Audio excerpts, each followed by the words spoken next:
Welcome to the Art of Prepping. Hello, my friends. Hope you guys are doing good today. I just want to go through 10 things that I'm going to do, and I hope that you consider doing as well after this first wave of infection, this first infection outbreak. So this is going to be a pandemic preparedness video. And a lot of what I'm going to be talking about is in relationship or in connection to this theory that come fall here in the U.S., come fall, that we're going to have a second wave of outbreak. And it's going to last through somewhere to the mid to end of winter, possibly. And this particular second outbreak could be worse than the first. And that's what we've seen also in the 1918 influenza. The second wave was a lot more intense than the first. Now, in terms of things that I would prioritize, the first is food. You definitely want to resupply with your food. And this is something that, I think a lot of us have kind of learned from this first wave of what we need and what we don't need. And definitely a resupply of 5 to 6 months minimum is what I'm going to be doing. You do whatever you want, but just know that this whole thing has taken time to unfold. And at the time of the video, we're still, at least most people in the U.S. are still dealing with this. So you might be lucky and get out by 4 months, but I think that you would be a lot safer with 5 to 6. The next is to resupply your water. Most people really didn't have an issue with getting access to water during this whole period of time. So I don't think it's a big deal for most people, but if you want to add a little more water, then this is a good time to do that. Also, to resupply your cleaning and hygiene supplies. A lot of people just have run out of disinfectants or, soap or whatever. Definitely get some more of that. This next one is kind of interesting because it's so true that there's a lot of people that are spending so much more time on their phones to preoccupy themselves, especially if they're off from work and they're just at home, they're bored. Look at your book collection and look into, adding a few more books.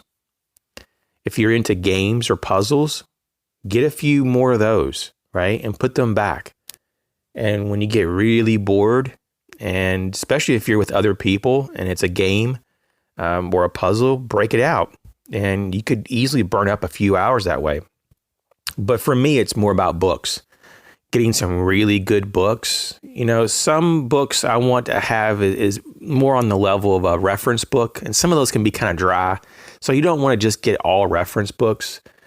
Even though it's really practical, you want to have it mixed up a little bit. You want to have some fun stuff too to read, some exciting adventures or whatnot. And what I also do is I write almost every day.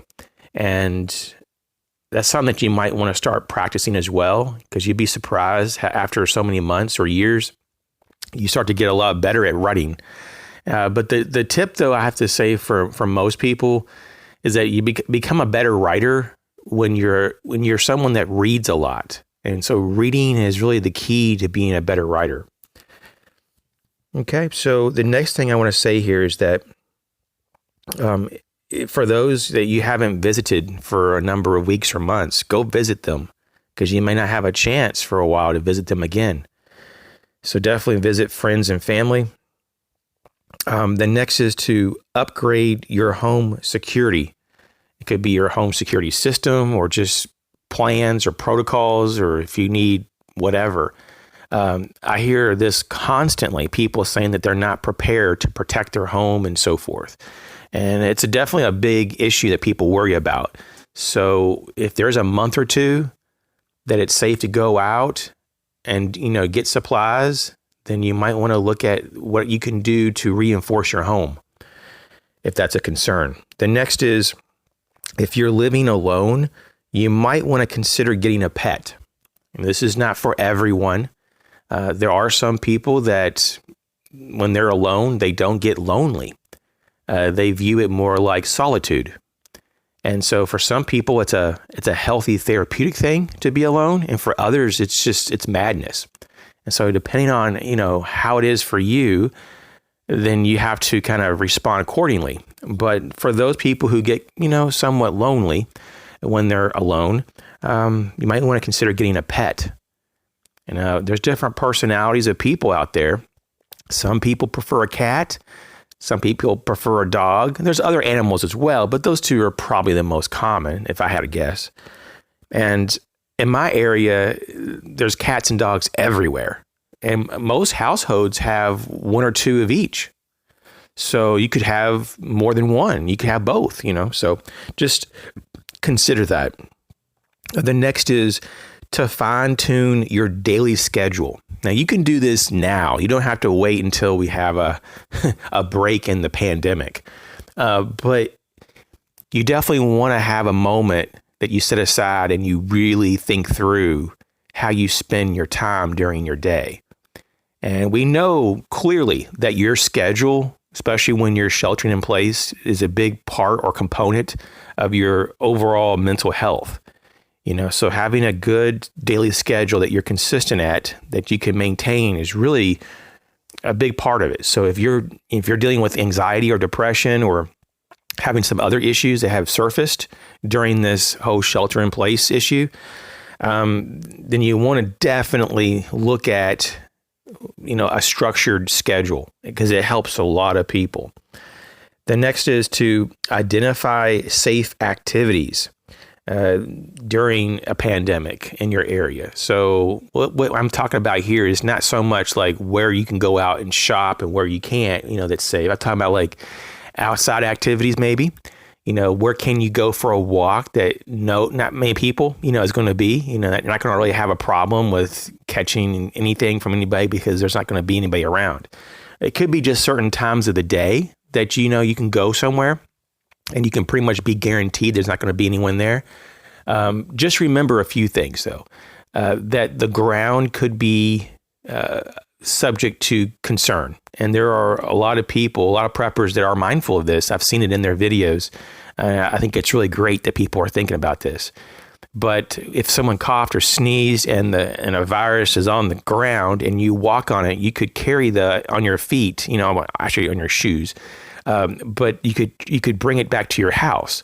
So make sure to disinfect your shoes, your footwear, when you get back home. If you're like walking on a sidewalk and all that. It sounds like it's overkill, but really it's not.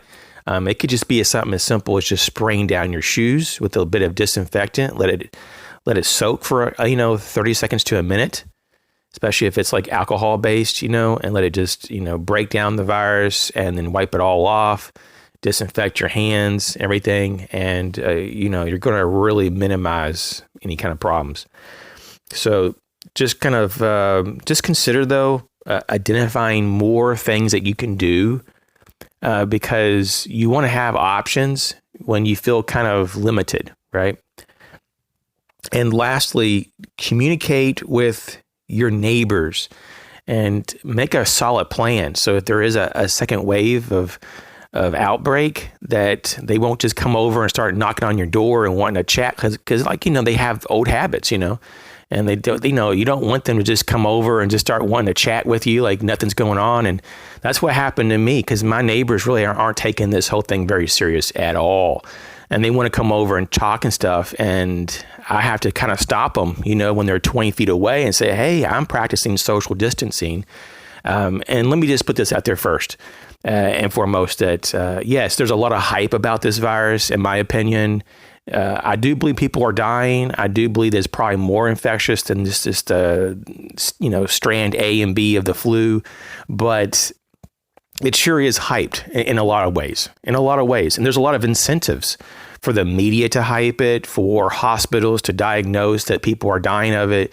And once again, I do believe that people are dying of it, but when you look at who's dying of it, at least in my area, it's typically the very, very elderly, geriatric population, people who are already dying of cancer. They already have all kinds of problems, and they're already on death's doorbed, or I should say death's door. Doorbed. I'm just going to keep that in here. So this is a non-edited video for you guys. I'm just kind of not in the mood to edit all this. But normally I have all kinds of goof ups in my videos. You probably don't really hear many of them because I cut them all out. But yeah, so basically number 10 here is to communicate with your neighbors so they don't just kind of come over and bang on your door and say, hey, let's have a cookout right in the middle of a pandemic. And so, yeah, I've just had to explain from a distance to my neighbors, please just give me some space. I don't want to get sick, and all this. And they're like, okay. And they're understanding, but they probably think that I'm overreacting.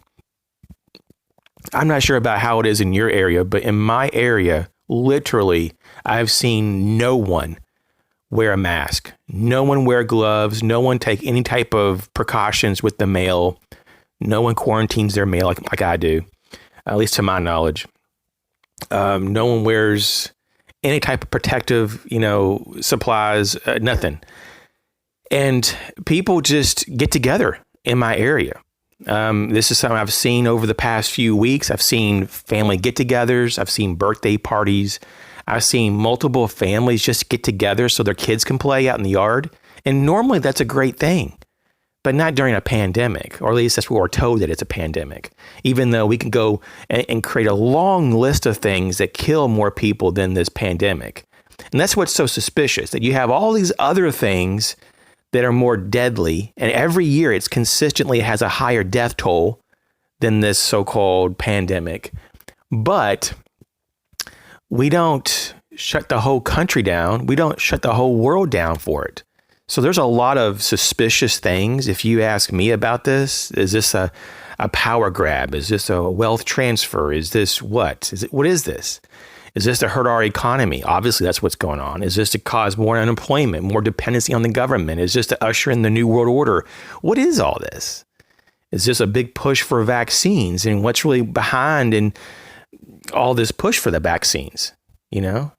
I mean, there's a lot of things that are very, very suspicious the more you look into it. Bio IDs and all kinds of things that they're wanting to put in the vaccines. And the vaccines aren't just going to be clean vaccines. There's probably going to be all kinds of things that are going to be very problematic. And so, Bill Gates admits that, and he's one of the bigger ones that are behind all this push for vaccines, that vaccines are part of population control.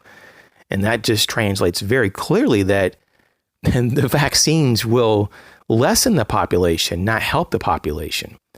And that's on video record right there. I mean, it's spooky to see, they're being so outward about it. They're not even trying to hide anything anymore.